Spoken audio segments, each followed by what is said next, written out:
conversation with the panel in just a minute.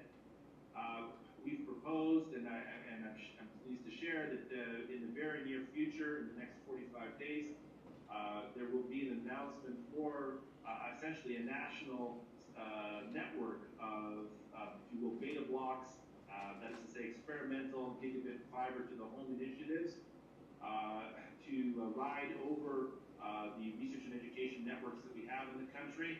The first 6 communities have been identified. I'm very excited about that, and I'm pleased to say Cleveland and Case Western are one of them. And the overall goal is, as I say, is to leverage our R&D infrastructure.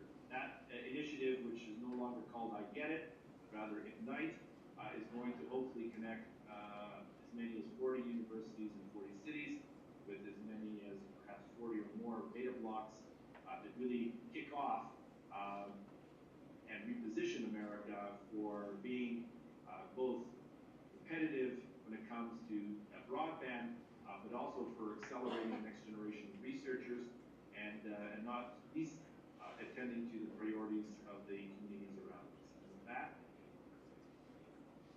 I say thank you. I'm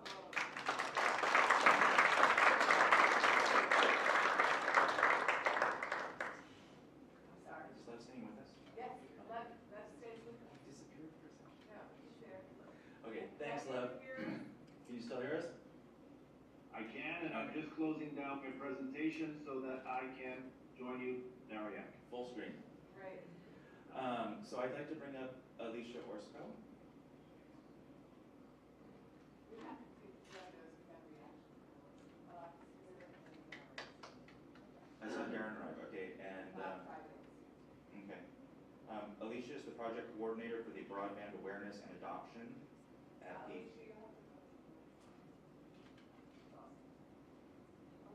If you want to make some comments, please do it from the mic. Okay. And then we also have Darren Sanford, Vice President of Technology Development for CETF. And finally, Bob Friday, the Director of, thank you, Strategic Initiatives for Cisco, but in the Wireless Networking Division. So we're going to start for Darren.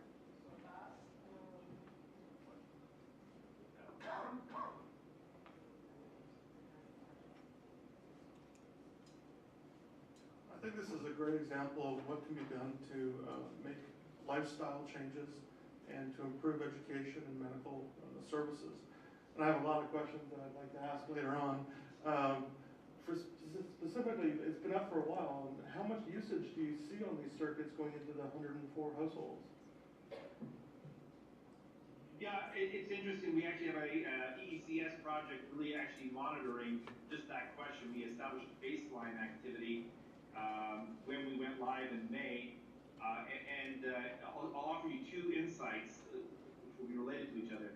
First of all, by July 1, we actually had approximately 10% of the neighborhood turnover because landlords, this is largely a tenant situation, landlords were being inundated with, not inundated, that's an overstatement, many, many requests by people from all over the region to move into this neighborhood.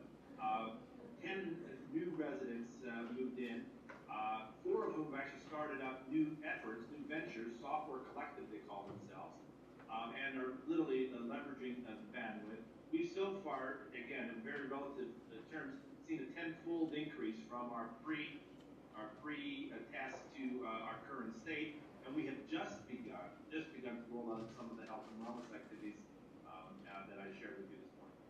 So you're also seeing business development take place already? Yeah, incubation, again, homes that were going for, $600, not homes, but apartments that were going for $600 a month are now pushing upwards. They're gentrifying as different kinds of people are moving in. Landlords who are early on a bit skeptical about why anyone would be interested in this kind of activity are now lining up and telling us that they have other multi-dwelling units elsewhere in University Circle and would we consider bringing gigabit into those homes as well. As they're seeing, again, it's an interesting dynamic. Not all of it is positive because we want to make sure that part of the mix, I can assure you that, Cleveland and the Ward 3 and 5 around the university are very affordable in a very negative way. They are two of the poorest wards in all of America. But again, obviously some early changes in the immediate neighborhood of the university. Well, it's very impressive what you've done. Good morning. Good morning. I found that, Tell left if you are. okay, all right. Hello, this is Alicia Orozco. Hi, Alicia. I can see you. Good.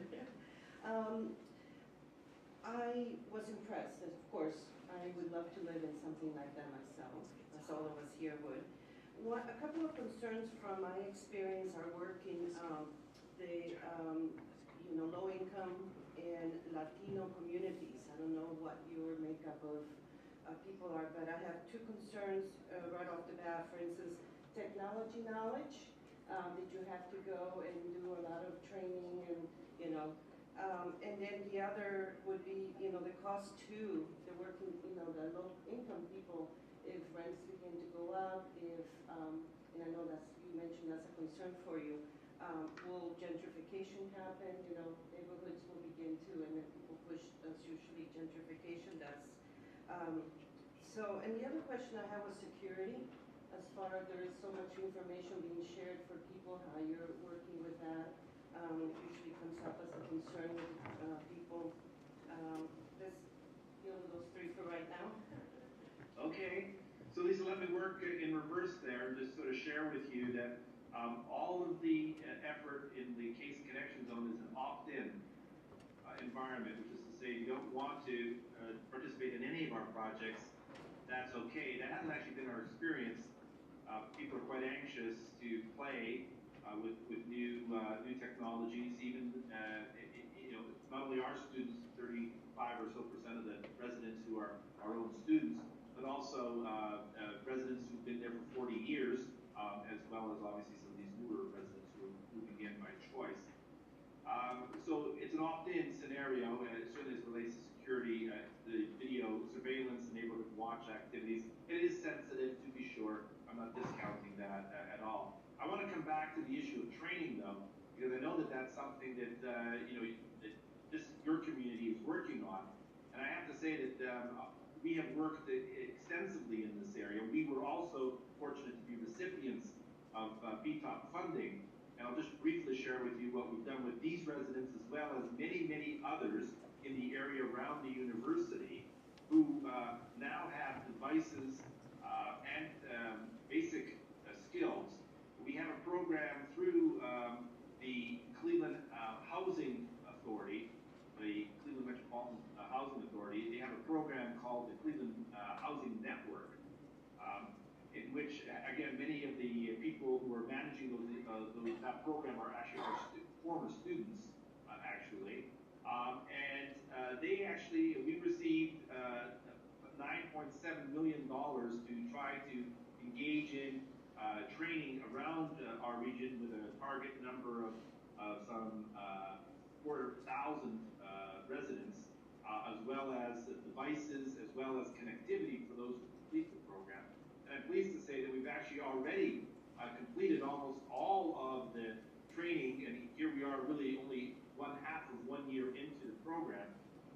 What residents receive after they go through the training, Lisa, is that they actually receive a computer from us.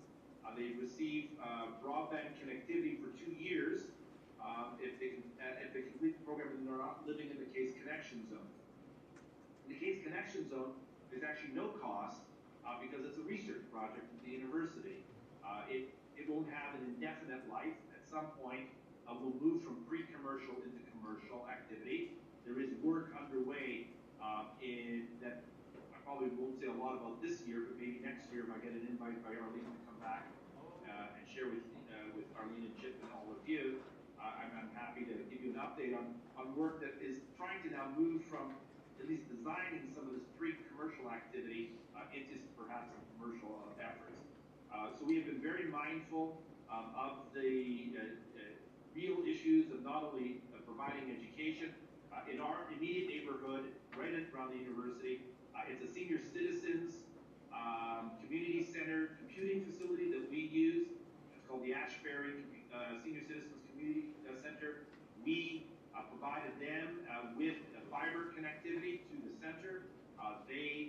do the training, and they actually do also the ongoing support of the residents in the immediate neighborhood around the university. They're the depot for break fix for the computers, and they're the interface to One Economy and AT&T for the broadband DSL service in the communities for the 2 years once they successfully complete the program. And in addition to that, the last thing I'd say about that, Alicia, is in addition to them getting these skills, which has been very, I think, gratifying, I went to two ceremonies in which they completed these programs.